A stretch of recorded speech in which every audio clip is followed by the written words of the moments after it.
আসসালামু আলাইকুম প্রিয় দর্শক, দোকানে আবার আরেক বেকারির নতুন মাল তুলতেছি। তো ভাই এই মালগুলো ভালো হবে? জি ভাই হবে। ভালো হবে? জি ভাই হবে।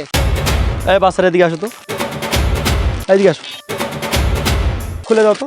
মাল কিন্তু টেস্ট করে নিতে হবে, বুঝছেন? জি, মালের তো যদি খারাপ রিপোর্ট মানুষ দেয় তাহলে তো আমার সমস্যা। ধরো, ছেড়ো, ছিঁড়ি খাও, ছিঁড়ি খাও। আর স্বাদটা কিরকম লাগতেছে বলবেন, যদি স্বাদ লাগে ঠিক আছে আমি এখান থেকে মাল নিবো। যদি তোমরা বলো যে স্বাদ লাগে না মমিন ভাই মাল নিও না, আমি মাল নিবো না। খায় দেখো, মিথ্যা কথা বলার দরকার নেই। না, সবাই খাক। এই স্বাদ লাগতেছে?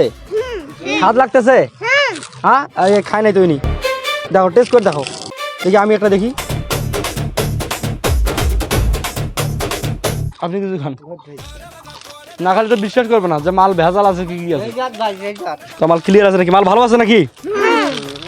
4টে প্যাকেট নামে দেন, 4টে প্যাকেট। 4টে প্যাকেট। হ্যাঁ, নিয়ে আসো, 4টে প্যাকেট নিয়ে আসো।